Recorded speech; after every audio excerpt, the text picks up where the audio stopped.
It's going to be kind of a lot, so sit back. Hope y'all doing well. I'm grateful to be able to record this, and if you're watching this, you should be grateful to be able to have the technology to watch this. So, as you've seen recently, a lot of bad has been portrayed on the news. A lot of bad has actually happened. Now, I say this because it seems like everyone is in this sense of everything's falling apart, when this was already a domino effect that was occurring. It almost seems as if as soon as one big domino falls, now there's this huge tsunami of stress that is all occurring all at once. And let's be honest, it's intentional. And I'm not saying it's from God. Keep that in mind. It's intentional, but it's not from the Lord. And so, or maybe, I don't know what the Lord's thinking. But I would think the idea of fear, the Lord doesn't give us fear. It says that in the Bible. So that's where my idea is when we have everything telling us about basically leading us to fear. The Lord doesn't give us that. That's the thing. We have to give ourselves fear for the Lord, because it has to have a healthy fear for the Lord. But the Lord doesn't give us fear. It never says in the Bible that the Lord gives us fear if we're followers of Christ. And so there's a couple of things I want to go over. So when when something is stressful, there's a stressful situation. I've always stated this. A bad or stressful situation is a learning experience.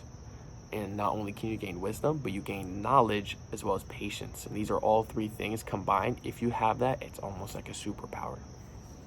And so what you should do in these really stressful times, don't be lazy. It says Proverbs 12:24, diligent hands will rule, but the laziness ends in forced labor. It also says Proverbs 5:23, for the lack of discipline, they will die, led astray by their own folly. Folly is lack of good sense. So lack of good sense could just literally mean that you as a human may think things are going so bad. Let me just scroll to get my mind off of it. Let me just eat a bunch. Let my mind get off it. Let me not get work done and instead distract myself from worldly things. And deliberately it tells you in the Bible not to do that. And when you do Proverbs 3:5, trust in the Lord and lean not on your own understanding, you think that these distractions in these world are going to be able to help you, but that's not the case one bit. And in fact, it's the complete opposite. You're not going to be able to heal yourself. You're not a healer. Christ and God are healing, and that's what you need to do. Now, there's more I wrote down, of course, and prayer is a big thing. And you might be like, well, I want to be like Christ, because that's, as a Christian, a big thing that you should strive for. What does Jesus do?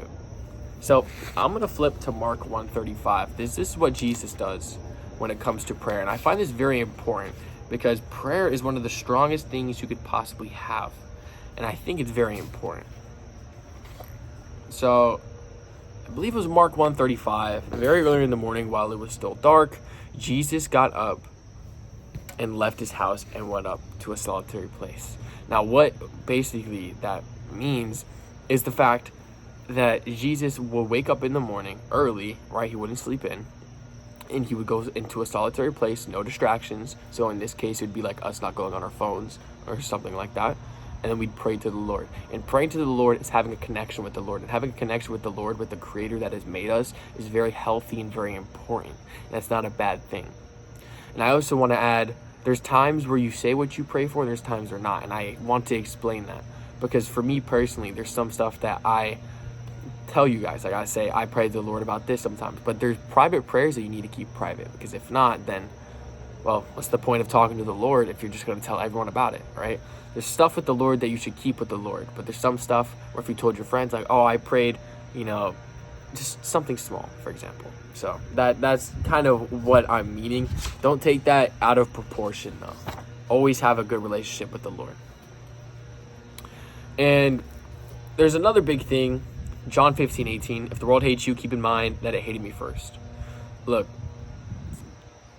when Charlie Kirk passed away, people all called him a terrible person. Now, I don't see those clips. I don't understand that. I see him as a Christian man, a father, and a husband, right? Of someone else, of course. when I see everyone hating, everyone praising, dancing, all that, it shows demons. It shows actual corrupted spirits, inhumane acts, monsters, beasts. In the Bible, it tells us to have a soft heart. So if any one of you, as a Christian, was praising Charlie Kirk passing, the Lord is going to judge you in his righteous way. I'm not judging anybody on how, I'm not going to say they're a bad person. I'm saying the act of what they're doing is disgusting. The fact that the act of what they're doing is animal and beast-like. It's disgusting. Now, I say that because most people, if you've actually watched Charlie Kirk out like actual context, not outside of context like clips like to do, because he got 2 billion views last year. Of course, there's going to be a lot of stuff cut out of context, and the media is going to push the way they like. And so, it's very interesting that when people actually watch him, he was the person that would sit down and have a conversation, the nice guy. And it even says, well, read it again, John 15:18. This is talking about Jesus. If the world hates me, keep in mind that it hated me first. Jesus was a perfect man. And this perfect man of Jesus Christ was crucified. Point blank period. So, some people think, oh, well, Charlie Kirk, you like him or not, he's a father. And also, I feel like no one's putting into consideration, if you're someone who thought it's okay to praise him passing away, just know that his daughter, when she heard the shot, she tried to start running to her father. So imagine you put yourself in that daughter's shoes. You're the daughter that watched your dad get sniped in the neck. Sorry to be graphic. Hopefully I put up a warning. But the idea I want to put in your head is the fact that that is an absolutely disgusting act, a demonic beast you have to be to in order to say that that is okay to praise a death of that. Now, I bring all this up simply because this domino effect, it started with the train incident, the fact that someone that was in and out of jail 14 times, arrested 14 times, was still out there, right? Assuming he got arrested, but who knows. Then we have Charlie Kirk incident, and then on the same day there was numerous shootings. Now, why do I state all this? I state this because it's being pushed more and more on how survival instincts they're trying to make us.